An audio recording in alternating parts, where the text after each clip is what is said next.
बिस्मिल्लाहिर्रहमानिर्रहीम। आज हमने साउथ अमेरिका कॉन्टिनेंट के बारे में पढ़ना है। टोटल 12 कंट्रीज हैं साउथ अमेरिका में। मैप सामने आपको नजर आ रहा है। जब भी हम कोई मैप बनाते हैं सबसे पहले हम डायरेक्शन निकालते हैं। साउथ अमेरिका या कोई भी मैप जब आप देखेंगे तो सामने हमेशा हमारे बेटा क्या होगा, नॉर्थ होगा। हमारे सामने हमेशा नॉर्थ होता है। ये वाली जो साइड होगी हमारे पास बेटा, यहाँ पे हमारे पास क्या होगा बेटा, नॉर्थ होगा। तो नॉर्थ हमेशा हमारे सामने होता है। बैक साइड भी हमारे साउथ होगा बेटा, बैक साइड भी हमारे क्या होगा, यहाँ पे साउथ होगा। फिर हम ऐसे वही लिखेंगे। ऐसे हम क्या करेंगे, एक साइड के ऊपर आप लिख लेंगे कहीं पे भी वही। जिस साइड पे डब्ल्यू होगा वो आपका वेस्ट हो जाएगा, जिस साइड पे ई होगा वो आपका ईस्ट हो जाएगा। तो ये हमने डायरेक्शन निकाली, नॉर्थ, साउथ, वेस्ट और ईस्ट, वही लिखने के बाद अब जरा ये मैप देखें। इसमें हमारे पास टोटल 12 कंट्रीज हैं। इसके हमारे ईस्ट के अंदर, साउथ अमेरिका के ईस्ट में कौन सा ओशन है, तो यहाँ पे हमारे पास बेटा अटलांटिक ओशन है। कौन सा ओशन है, अटलांटिक ओशन है, जिसे हम क्या कहते हैं, बहरे ओकियानूस कहते हैं। इसी को इकबाल ने बहरे जुल्मात कहा था। और वेस्ट में हमारे पास पैसिफिक ओशन है। पैसिफिक ओशन का आपको पता है दुनिया का सबसे बड़ा ओशन जो है वो पैसिफिक ओशन है। ओशन को हमने पढ़ा था, पैसा से हमने याद रखा था। तो डीपेस्ट भी है और सबसे बड़ा भी है। अब यहां से आप अंदाजा लगा सकते हैं कौन से मुल्क को कौन सा ओशन लगता है। तो इसमें आप देखें साउथ अमेरिका में जो सबसे बड़ा मुल्क है बेटा वो ब्राजील है। देखिए ये जो हमारे पास कंट्री है, क्या नाम है इसका, ब्राजील है। तो ब्राजील जो है बेटा ये साउथ अमेरिका का सबसे बड़ा मुल्क है। दुनिया का ये 5वां बड़ा मुल्क है। ब्राजील दुनिया का 5वां बड़ा मुल्क और साउथ अमेरिका का सबसे बड़ा। साउथ अमेरिका का सबसे बड़ा क्या का मतलब है, इसका मतलब ये है कि 47% ऑफ साउथ अमेरिका, ब्राजील का जो रकबा है, जो एरिया है, वो पूरे के पूरे साउथ अमेरिका के 47% एरिया पे मुश्तमिल है। ये सवाल पूछा है उसने पेपर में। इसमें बेटा हमारे पास ये देखें कि कुछ माउंटेन रेंजेस हम देखते हैं यहाँ पे, और कुछ हम यहाँ पे जो है ना स्टेट्स देखेंगे। तो यहाँ पे बेटा जो हमारे पास माउंटेन रेंज बनती है ना जी, वो बनती है, यहाँ से शुरू करेंगे हम वेनेजुएला से। वेनेजुएला के बॉर्डर से शुरू होगी ये, और ये चलती चली जाएगी, चलती चली जाएगी किसके बॉर्डर तक, यहाँ से अर्जेंटीना और चिली के बॉर्डर से होती हुई ये यहाँ तक नीचे तक चली जाएगी।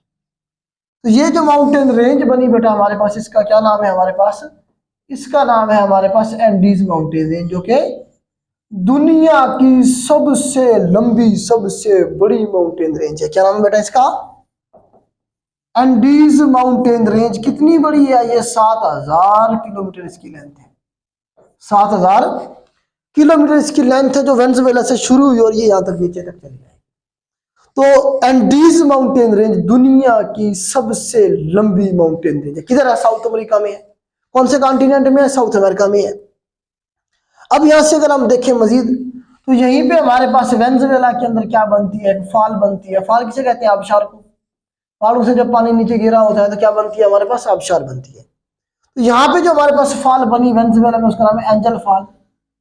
आपको पता है एंजल फाल दुनिया की हाईएस्ट फॉल है, highest fall in the world angel fall. कितनी हाइट है ये भी सवाल में पूछा गया है, 979 मीटर इसकी हाइट। एंजल फॉल की हाइट कितनी है, 979 मीटर इसकी हाइट है। और ये किधर है, वेनेजुएला में है, साउथ अमेरिका कॉन्टिनेंट में है। कंट्री का पूछे तो वेनेजुएला। वेनेजुएला आपको पता है कि तेल के सबसे ज्यादा जो ज़खायर हैं वो वेनेजुएला के पास है। वेनेजुएला खबरों में रहता है अक्सर। तो इसका जो प्रेसिडेंट है वो निकोलस मदुरो साहब हैं, अक्सर न्यूज में रहते हैं, अमेरिका के खिलाफ हैं, रशिया के कैंप में हैं। उसके बाद अगर हम आगे चले तो ये देखिए हमने सबसे बड़ी माउंटेन रेंज देखी, सबसे हाईएस्ट हमने फॉल देखी। अब यहाँ हमारे पास एक दरिया बनता है, ऐसे बना ले, ऐसे उसकी शाखें आती हैं बहुत सारी, और ये ऐसे बहता हुआ जाएगा और जाके गिरेगा किधर, अटलांटिक ओशन में। और इस दरिया का नाम क्या है, अमेज़न रिवर। इसका क्या नाम है बेटा, अमेज़न रिवर। अमेज़न रिवर दुनिया का सबसे बड़ा, लार्जेस्ट वॉल्यूम में, साइज में बड़ा, लेंथ में जो सबसे बड़ा है वो हमने दरिया नील है, वो हमने पढ़ना है किधर, अफ्रीका में। तो ये अमेज़न रिवर साइज में बड़ा है, largest river in the world कहेंगे इसे हम। कितनी लेंथ है इसकी, 6400 किलोमीटर। लंबाई में देखेंगे तो सेकंड लॉन्गेस्ट बनता है ये। अगर साइज में देखेंगे, वॉल्यूम में देखेंगे, तो इसे सवाल में कहता है largest river in the world. तो अमेजोन रिवर दुनिया का सबसे बड़ा दरिया कहाँ से mostly flow from which country, ये पूछता है। तो कहाँ से गुजर रहा है, ब्राजील से गुजर रहा है। फिर पूछता है फॉल कहाँ पे ये गिरता है, इसका माउथ किधर है। तो इधर हमारे पास कौन सा ओशन, अटलांटिक ओशन है, ब्राजील को लगता ही अटलांटिक ओशन है। तो हमारा ये जो अमेजोन रिवर है किधर गिरता है, ये अटलांटिक ओशन में गिरता है। फिर इसके बारे में सवाल बनता है कि इसके साथ साथ जंगल उगा हुआ है, उस जंगल का नाम भी क्या है, अमेजोन फॉरेस्ट है। इसके बारे में आता है कि दुनिया का सबसे बड़ा फॉरेस्ट कौन सा है, अमेजोन फॉरेस्ट है। इसीलिए ब्राजील को क्या कहते हैं, दुनिया के फेफड़े, लंग्स ऑफ द वर्ल्ड।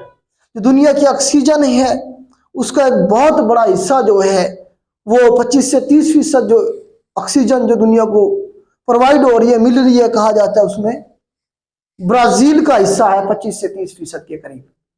तो ब्राजील जो है ना क्या करता है, लंग्स ऑफ द वर्ल्ड, दुनिया के फेफड़े कहा जाता है ब्राजील को। ब्राजील वो कंट्री है जिसने सबसे ज्यादा आपको बताया फीफा वर्ल्ड कप जीते हुए हैं, पांच फीफा वर्ल्ड कप का रिकॉर्ड है फुटबॉल के। ब्राजील का आपको पता है कैपिटल जो है ना ब्रासिला है हमारे पास, और करेंसी इसकी रियाल है। रियो डी जेनेरो भी यही ब्राजील का एक सिटी है, कोस्टल सिटी है रियो डी जेनेरो। और आपको पता है कि पोर्ट इसका नाम है संटोस पोर्ट। संटोस पोर्ट इसलिए इंपॉर्टेंट है संतोष के ब्राजील जो है कॉफी की प्रोडक्शन में आपको पता है दुनिया का पहले नंबर पे है। तो कॉफी प्रोडक्ट जो एक्सपोर्ट करता है, जो भेजता है, वो इसी पोर्ट से भेजता है। ये ब्राजील के हवाले से सवाल बन सकती है। यहाँ पे हमारे पास ये आइलैंड है फॉकलैंड आइलैंड, देखिए फॉकलैंड आइलैंड, फॉकलैंड आइलैंड। तो फॉकलैंड वार हुई थी यहाँ पे 1982 में, यूके के दरमियान में और अर्जेंटीना के दरमियान में। ये अर्जेंटीना कहता है ये मेरा है, यूके कहता है मेरा है, बर्तानिया कहता है मेरा है। फॉकलैंड वार का पूछता है 1982 में हुई थी अर्जेंटीना और यूके के दरमियान में। फिर इनकी सेटलमेंट हो गई है, 5 साल अर्जेंटीना से संभालता है, 5 साल यूके देखता है। इस तरह से इनके मामला क्लोजअप हुए। यहीं पे हमारे पास एक स्टेट बनती है जिसे हम कहते हैं मैगलन स्टेट, मैगलन स्टेट, जो कि इधर से हमारे पास अटलांटिक ओशन है, इधर पैसिफिक ओशन है। तो मैगलन स्टेट जो है ये हमारे पास चिली और अर्जेंटीना के दरमियान में, इधर जो कंट्री है इसका नाम चिली है। ये जो है हमारे पास अर्जेंटीना है, chilli Argentina, chilli Argentina. Brazil सबसे बड़ा है। पैराग्वाय, जोरागाय 2 मुल्क है यहाँ पे हमारे पास। जोरागाय में आपको पता है दुनिया का पहला फीफा वर्ल्ड कप हुआ था। उसके बाद आप हम देखते हैं कि इक्वेटर यहाँ से कहाँ से गुजरता है। तो पूरी दुनिया में 13 मुल्क ऐसे हैं जहाँ से इक्वेटर गुजरता है, जिसमें से 3 किधर है, साउथ अमेरिका में। साउथ अमेरिका में से इक्वेटर गुजरता है, यहाँ से इक्वाडोर से गुजरेगा, फिर कोलंबिया से, फिर ऐसे ब्राजील से। तो ये वो रास्ता है इक्वेटर जहाँ से गुजरता है। ये ईसी भी याद रखेंगे आप, ई से इक्वाडोर, सी से कोलंबिया और बी से ब्राजील। 3 मुल्क हैं साउथ अमेरिका के जहां से इक्वेटर गुजरता है। तो ये आपने याद रखना है, इक्वेटर क्या है, वो रास्ता है जिसके ऊपर से सूरज मूव कर रहा होता है। ऐसे बेसिकली सूरज नहीं मूव कर रहा होता, जमीन हमारी मूव कर रही होती है। तो जमीन की मूवमेंट तो हम यहाँ दिखा नहीं सकते। तो मैंने उधर क्या किया है, थोड़ा सा आपको समझाने के लिए बताया कि ये वो रास्ता है जहाँ से सूरज गुजरता है। इक्वेटर के ऊपर टेम्परेचर ज्यादा होता है, जहाँ सूरज होगा टेम्परेचर ज्यादा होगा।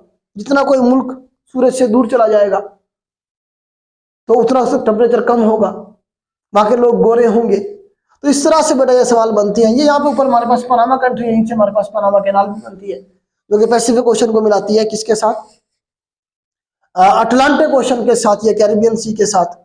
तो उम्मीद करता हूँ ये जो साउथ अमेरिका के हवाले से जो मेन चीजें हैं वो आपको समझ आ गई होंगी। आज के लिए इतना ही है।